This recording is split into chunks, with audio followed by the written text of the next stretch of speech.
നമസ്കാരം. മലയാളി വാർത്ത ഇൻസൈഡിലേക്ക് സ്വാഗതം. മിഡിൽ ഈസ്റ്റിനെ വിറപ്പിച്ചുകൊണ്ട് ഇറാനും ഇസ്രയേലും തമ്മിലുള്ള ഏറ്റുമുട്ടൽ ശക്തമായി തുടരുകയാണ്. ഇരുഭാഗത്തും കനത്ത നാശനഷ്ടങ്ങളാണ് ഉണ്ടായിക്കൊണ്ടിരിക്കുന്നത്. സാധാരണക്കാരുടെ ജീവനും സംഘർഷ സാഹചര്യത്തിനിടയിൽ നഷ്ടപ്പെടുന്നുണ്ട്. ഏറ്റവും ഒടുവിൽ ഇസ്രയേലിനെ വിറപ്പിച്ചുകൊണ്ടാണ് അയൺ ഡോം പ്രതിരോധം മറികടന്നുകൊണ്ട് ഇറാൻ മിസൈലുകൾ ചെന്ന് പതിച്ചത്. ഇസ്രയേലിനെതിരെ ഒന്നിലധികം പോർമുനകളുള്ള മിസൈൽ ഇറാൻ പ്രയോഗിച്ചു എന്നാണ് ഇസ്രയേൽ സൈന്യം പറയുന്നത്. ഇസ്രയേൽ വ്യോമ പ്രതിരോധ സംവിധാനത്തെ കബളിപ്പിക്കാൻ ഇത്തരം മിസൈലുകൾക്ക് സാധിച്ചു. മിസൈൽ ആക്രമണമുണ്ടാകുമ്പോൾ ഒരു പോർമുനയ്ക്ക് പകരം പല പോർമുനകളെ തിരിച്ചറിഞ്ഞ് തകർക്കേണ്ടി വരുന്നതാണ് വ്യോമ പ്രതിരോധത്തെ ബുദ്ധിമുട്ടിലാക്കിയത്. അയൺ ഡോം ഭേദിച്ച് ബാലിസ്റ്റിക് മിസൈലുകൾ ഇസ്രയേലിൽ പലയിടത്തും നാശമുണ്ടാക്കിയ സാഹചര്യത്തിലാണ് സൈന്യത്തിന്റെ വിശദീകരണം വന്നത്. ഇസ്രയേലിൽ ഇന്നലെ 10 മിസൈലുകളാണ് പതിച്ചത്. ഡസൻ കണക്കിന് ആളുകൾക്ക് പരിക്കേറ്റിട്ടുമുണ്ട്. അതേസമയം ഇറാന്റെ ആണവ കേന്ദ്രങ്ങളിൽ ഇസ്രയേൽ സേന ആക്രമണം തുടരുകയാണ്. നദാൻസ്, ഇസ്ഫഹാൻ, ബന്ദബ്, അരക്ക് തുടങ്ങി 4 ആണവ കേന്ദ്രങ്ങളിൽ ഇസ്രയേൽ ആക്രമിച്ചിട്ടുണ്ട്. ഇസ്രയേൽ ആക്രമണത്തിൽ നിലംപരിശായ ഇറാൻ പുതിയ അവകാശവാദങ്ങളുമായി എത്തി. ഇസ്രയേൽ മിസൈലുകൾ തങ്ങളുടെ ആണവ കേന്ദ്രങ്ങളെ ആക്രമിക്കുന്നതിന് മുമ്പ് തന്നെ എല്ലാ ഉപകരണങ്ങളും സുരക്ഷിതമായ സ്ഥലത്തേക്ക് മാറ്റിയിട്ടുണ്ട് എന്നാണ് ഇറാൻ വീമ്പിളക്കുന്നത്. നദാൻസ്, ഇസ്ഫഹാൻ, ഖദ്ദബ്, അരക്ക് എന്നിവിടങ്ങളിൽ ഇസ്രയേൽ ആക്രമണം നടത്തിയെന്ന് സമ്മതിച്ച ഇറാൻ അതിനു മുമ്പ് തന്നെ പ്രധാനപ്പെട്ട എല്ലാ സാധനങ്ങളും സുരക്ഷിതമായി മാറ്റിയെന്നാണ് അവകാശപ്പെടുന്നത്. ഇറാൻ സൈന്യത്തിലെ കമാൻഡർ മോഹ്സെൻ റസായിയാണ് മാധ്യമങ്ങളെ ഇക്കാര്യം അറിയിച്ചത്. എല്ലാ വസ്തുക്കളും ഏറ്റവും സുരക്ഷിതമായ സ്ഥലത്തേക്ക് മാറ്റിയെന്നാണ് റസായി വീമ്പടിക്കുന്നത്. കഴിഞ്ഞ വെള്ളിയാഴ്ച മുതൽ ഇസ്രയേൽ നിരന്തരമായി ഇറാന്റെ ആണവ കേന്ദ്രങ്ങൾ ലക്ഷ്യമിട്ട് തകർത്തുകൊണ്ടിരിക്കുകയാണ്. അമേരിക്കയും ഈ ദൗത്യത്തിൽ പങ്കാളികളാകും എന്നാണ് കരുതപ്പെട്ടിരുന്നത്. എന്നാൽ ഇറാനുമായുള്ള സമാധാന ചർച്ചകളിൽ പങ്കെടുക്കാൻ ബ്രിട്ടൻ തയ്യാറായതോടെയാണ് ട്രംപ് ഈ നീക്കത്തിൽ നിന്ന് വിട്ടുനിൽക്കുന്നത്. ഇറാൻ ആണവ റിയാക്ടർ സ്ഥാപിച്ചിരിക്കുന്നു എന്ന വിവരങ്ങളും ഇപ്പോൾ പുറത്തുവരുന്നുണ്ട്. അണ്വായുധം ഉണ്ടാക്കാനുള്ള അവസാന ലാപ്പിലേക്ക് ഇറാൻ എത്തുന്നതിനു മുൻപ് ആ കേന്ദ്രങ്ങൾ നശിപ്പിക്കുക എന്നതാണ് ഇസ്രയേലിന്റെ ലക്ഷ്യം. എന്നാൽ ഇപ്പോഴും ഇറാൻ പറയുന്നത് അവരുടെ ആണവ കേന്ദ്രം സുരക്ഷിതമാണെന്നും അതേസമയം തങ്ങൾ ആണവായുധ നിർമ്മാണം ചെയ്യുന്നില്ല എന്നുമാണ്.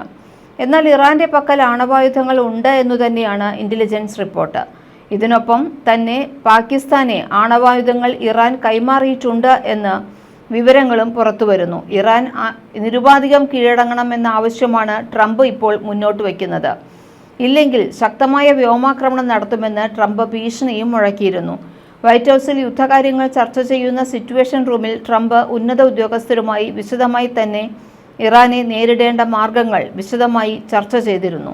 അതേസമയം ഇറാൻ ഇപ്പോൾ ഒറ്റപ്പെട്ടിരിക്കുകയാണ് എന്നതും വാസ്തവമാണ്. റഷ്യയോ ചൈനയോ പാകിസ്ഥാനോ പരസ്യമായി ഇറാനെ സഹായിക്കാൻ എത്തില്ല.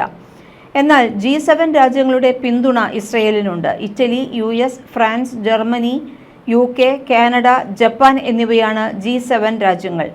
യുദ്ധത്തിൽ പങ്കുചേരുമോ ഇല്ലയോ എന്ന് 2 ആഴ്ചയ്ക്കുള്ളിൽ പറയാമെന്ന് പറഞ്ഞ ട്രംപ് 2 ആഴ്ചയ്ക്കുള്ളിൽ ഇറാൻ ആണവായുധം നിർമ്മിക്കും എന്നും പറയുന്നു. പശ്ചിമേഷ്യയിലെ അമേരിക്കൻ സൈനിക കേന്ദ്രങ്ങളിൽ പോറൽ പോലും ഉണ്ടാക്കാൻ ട്രംപ് ആഗ്രഹിക്കുന്നില്ല. ഈ സാഹചര്യത്തിലാണ് ട്രംപ് തീരുമാനം നീട്ടിയത്. ഇറാനെതിരായ ആക്രമണത്തിൽ ഇസ്രയേലിന് ആരുടെയും സഹായം ആവശ്യമില്ലെന്ന് ബെഞ്ചമിൻ നെതന്യാഹുവും അറിയിച്ചു. ഇറാന്റെ ആണവശേഷി നിർവീര്യമാക്കാൻ തങ്ങൾ ഒറ്റയ്ക്ക് പ്രവർത്തിക്കും. അമേരിക്ക പിന്തുണയ്ക്കുന്ന കാര്യം പ്രസിഡന്റ് ട്രംപിന്റെ തീരുമാനമാണെന്നും അദ്ദേഹം പറയുന്നു.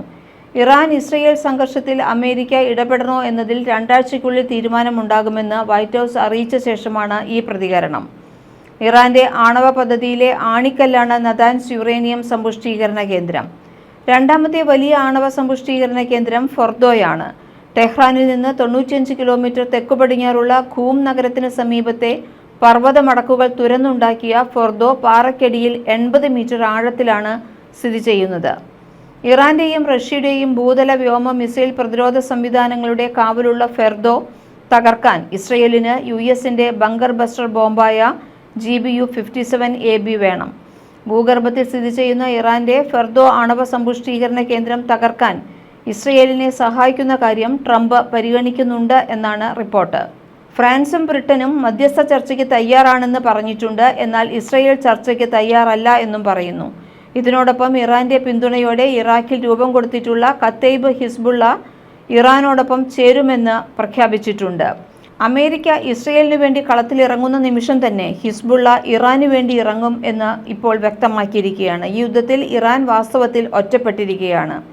ലബനനിലെ ഹിസ്ബുള്ള, ഗാസയിലെ ഹമാസ്, യമനിലെ ഹൂതികൾ, ഇറാഖിലെ ഷിയ മിലിഷ്യകൾ എന്നിവരെയാണ് സുന്നി മേധാവിത്വമുള്ള പശ്ചിമേഷ്യയിൽ എമ്പാടുമായി ഇറാൻ പടുത്തുയർത്തിയ ശക്തികൾ. പശ്ചിമേഷ്യയിൽ ഇറാന് ശക്തമായി ഇടപെടാൻ കഴിയുന്ന തരത്തിൽ സിറിയയിൽ അസദ് ഭരണകൂടവും ഉണ്ടായിരുന്നു. എന്നാൽ ഇന്ന് പശ്ചിമേഷ്യയിൽ ഇറാൻ ഒറ്റയ്ക്കാണ്. പശ്ചിമേഷ്യയിലെ ഇറാന്റെ സഖ്യകക്ഷികൾ ഒന്നും തന്നെ ഇസ്രയേലിനെതിരെ നിൽക്കാൻ ഇപ്പോൾ പ്രാപ്തരല്ല. ഹസൻ നസ്രള്ളയെ ഇസ്രയേൽ വധിച്ചതോടെയാണ് ഹിസ്ബുള്ളയുടെ പതനം തുടങ്ങിയത്. നിലവിലെ മേധാവിയായ നസീം ഖസീം ഇറാന്റെ ഭരണകൂടത്തിന്റെ നിഴലായി മാറുന്നതിനു പകരം ലബനനിൽ സ്വന്തമായി ഒരു അടിത്തറയുണ്ടാക്കണമെന്ന പക്ഷക്കാരനാണ്. ഇറാനുമായുള്ള ബന്ധത്തിന്റെ യാതൊരു സൂചനകളും പുറമേക്ക് കാണാനുമില്ല. സിറിയയിലെ ബാഷർ അസദ് ഭരണകൂടം 2024 താഴെ വീണതിനു പിന്നാലെ ഹിസ്ബുള്ളയുമായുള്ള നേരിട്ട ബന്ധം ഇറാന് നഷ്ടപ്പെട്ടു. സിറിയ വീണതോടെ ഹിസ്ബുള്ള സാമ്പത്തികമായി തകരുകയും ചെയ്തു. പിന്നെയുള്ളത് ഹൂതികളാണ്. ഹൂതികൾ നിലവിൽ അല്പം കരുത്ത് കാണിക്കുന്ന ഇറാന്റെ സഖ്യകക്ഷിയാണ്. പക്ഷേ അടുത്തിടെ ഇസ്രയേലിലേക്ക് അവർ മിസൈലുകൾ വർഷിച്ചിരുന്നു. എന്നാൽ ഇസ്രയേലിന് അതിലും കവിഞ്ഞ് ആക്രമിക്കാനുള്ള സാമ്പത്തിക ശേഷിയിലല്ല ഹൂതികൾ. ഇസ്രയേലും US പലപ്പോഴായി കഴിഞ്ഞ 2 വർഷത്തിനിടെ നടത്തിയ വ്യോമാക്രമണങ്ങൾ അവരുടെ പ്രധാന സാമ്പത്തിക സ്രോതസ്സുകളെയും അടിസ്ഥാന സൗകര്യങ്ങളെയും തകർത്തെറിഞ്ഞിരുന്നു. ഇറാന് പിന്നീട് സഹായം ലഭിക്കേണ്ടത് റഷ്യയിൽ നിന്നായിരുന്നു. പക്ഷേ യുക്രൈനുമായി വർഷങ്ങളായി തുടരുന്ന യുദ്ധം മറ്റൊരു സൈനിക ഇടപെടലിൽ നിന്ന് അവരെ തടയുന്നു. മാത്രമല്ല, ഇസ്രയേലുമായി റഷ്യ ഊഷ്മളമായ ബന്ധമാണ് പുലർത്തുന്നത്. അതിനാൽ റഷ്യയുടെ നേരിട്ടുള്ള ഇടപെടൽ പ്രതീക്ഷിക്കേണ്ടതില്ല. പിന്നെയുള്ളത് ചൈനയും ഉത്തര കൊറിയയും. യുദ്ധത്തിൽ ആയുധ സഹായം രഹസ്യമായി നൽകാൻ ചൈന ഒരുപക്ഷെ തയ്യാറായേക്കും. എന്നാൽ നേരിട്ടുള്ള ഇടപെടൽ US-നെ മേഖലയിൽ കൂടുതൽ ഇടപെടിക്കും എന്നതിലേക്ക് നയിക്കുമെന്നതിനാൽ ചൈന അതിന് തയ്യാറാവില്ല. ഉത്തര കൊറിയ വിദൂര കക്ഷിയാണ്. നേരിട്ടുള്ള സഹായത്തിന് അവരും പ്രാപ്തരല്ല.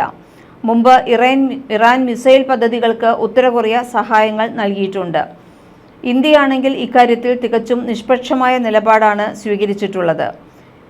യുദ്ധത്തിൽ നിന്ന് 2 രാജ്യങ്ങളെയും പിന്തിരിപ്പിക്കാനുള്ള ശ്രമങ്ങളാണ് ഇന്ത്യ നടത്തുന്നത്. ഇറാനിൽ ഇന്ത്യക്ക് സാമ്പത്തിക താൽപ്പര്യങ്ങളുണ്ട്. ഇറാനിലെ ചബഹാർ തുറമുഖം ഇന്ത്യയെ സംബന്ധിച്ചിടത്തോളം നിർണായകമാണ്. ഇസ്രയേലാകട്ടെ ഇന്ത്യയുടെ പ്രതിരോധ പങ്കാളിയും.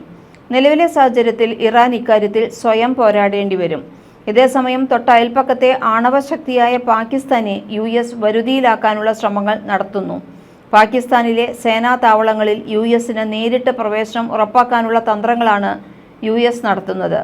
ഇറാനെ 4 ചുറ്റും വളയുകയാണ് ഇസ്രയേലും US-ഉം. യുദ്ധത്തിൽ അമേരിക്കയെ നേരിട്ട് പങ്കാളിയാക്കാനുള്ള ശ്രമമാണ് ഇസ്രയേൽ നടത്തുന്നത്. അമേരിക്ക ഇടപെട്ടാൽ പ്രത്യാഘാതം മാരകമായിരിക്കുമെന്ന് ഇറാൻ മുന്നറിയിപ്പ് നൽകിയിരിക്കുകയാണ്. ഇറാനെ ആക്രമിക്കുന്ന സാഹസത്തിന് അമേരിക്ക മുതിരരുതെന്ന് റഷ്യൻ വക്താവ് ദിമിത്രി പെസ്കോവും പറഞ്ഞു. ഇറാൻ പരമോന്നത നേതാവ് ആയത്തുള്ള അലി ഖമേനിയെ വധിക്കുന്നത് യുദ്ധലക്ഷ്യമാണെന്ന് ഇസ്രയേൽ പ്രതിരോധ മന്ത്രി ഇസ്രയേൽ കാറ്റ്സ് ഇന്നലെ പറഞ്ഞിരുന്നു. കാറ്റ്സിന്റെ ഈ പ്രഖ്യാപനത്തെ നെതന്യാഹുവും തള്ളിക്കളഞ്ഞിട്ടില്ല. നേരത്തെ ഖമേനിയെ വധിക്കാൻ ഇസ്രയേൽ 2 തവണ തീരുമാനിച്ചിരുന്നുവെങ്കിലും അമേരിക്കയുടെ എതിർപ്പ് കാരണം പിൻവാങ്ങുകയായിരുന്നു. എന്തും സംഭവിക്കാമെന്ന മണിക്കൂറുകളിലൂടെയാണ് പശ്ചിമേഷ്യ ഇപ്പോൾ പോയിക്കൊണ്ടിരിക്കുന്നത്. അമേരിക്ക ഇടപെട്ടാൽ അമേരിക്കൻ സൈനിക കേന്ദ്രങ്ങൾ ആക്രമിക്കുമെന്നാണ് ഇറാഖിലെ ഹിസ്ബുള്ള പറയുന്നത്. ഇതിനോടൊപ്പം ഇന്ത്യ ഉൾപ്പെടെയുള്ള രാജ്യങ്ങൾ സ്വന്തം പൗരന്മാരെ തിരിച്ചു വിളിക്കാൻ തുടങ്ങി. പല രാജ്യങ്ങളും ഇറാനിലുള്ള തങ്ങളുടെ എംബസി ഓഫീസുകൾ അടച്ചു. സംഘർഷ പശ്ചാത്തലത്തിൽ ടെഹ്റാനിലെ എംബസിയുടെ പ്രവർത്തനം ഓസ്ട്രേലിയ അവസാനിപ്പിച്ചു. ഇസ്രയേൽ ഇറാൻ സംഘർഷം രൂക്ഷമാകുന്ന സാഹചര്യത്തിൽ വെടിനിർത്തലിനുള്ള നയതന്ത്ര പരിശ്രമങ്ങളും ഒരു വശത്ത് പുരോഗമിക്കുന്നു. ജർമ്മനി, ബ്രിട്ടൻ, ഫ്രാൻസ് എന്നീ രാജ്യങ്ങളുടെ വിദേശകാര്യമന്ത്രിമാർ ഇറാൻ വിദേശകാര്യമന്ത്രിയുമായി ചർച്ച നടത്തും. ഇന്ന് ജനീവയിലാണ് ചർച്ചകൾ നടക്കുക. ഇസ്രയേൽ ഇറാൻ സംഘർഷത്തിൽ നിലപാട് വ്യക്തമാക്കി ബ്രിട്ടീഷ് വിദേശകാര്യ സെക്രട്ടറി ഡേവിഡ് ലാമി രംഗത്ത് വന്നിട്ടുണ്ട്. ഇറാൻ ആണവായുധം നേടുന്ന സാഹചര്യം ഉണ്ടാകരുത് എന്ന കാര്യത്തിൽ അമേരിക്കയ്ക്കും ബ്രിട്ടനും യോജിപ്പാണെന്ന് ഡേവിഡ് ലാമി വ്യക്തമാക്കി. ഇറാൻ വിദേശകാര്യമന്ത്രിയുമായി ചർച്ച നടത്താൻ ഡേവിഡ് ലാമി ജനീവയിലെത്തും. യുദ്ധം ഒഴിവാക്കാൻ മധ്യസ്ഥത വഹിക്കാമെന്ന് ചൈനയും അറിയിച്ചു. ഗൾഫ് രാഷ്ട്ര നേതാക്കളും വിവിധ രീതിയിലുള്ള ഇടപെടൽ ഇസ്രയേൽ ഇറാൻ സംഘർഷം പരിഹരിക്കാൻ നടത്തുന്നുണ്ട്. മലയാളി വാർത്ത ഇൻസൈഡ്.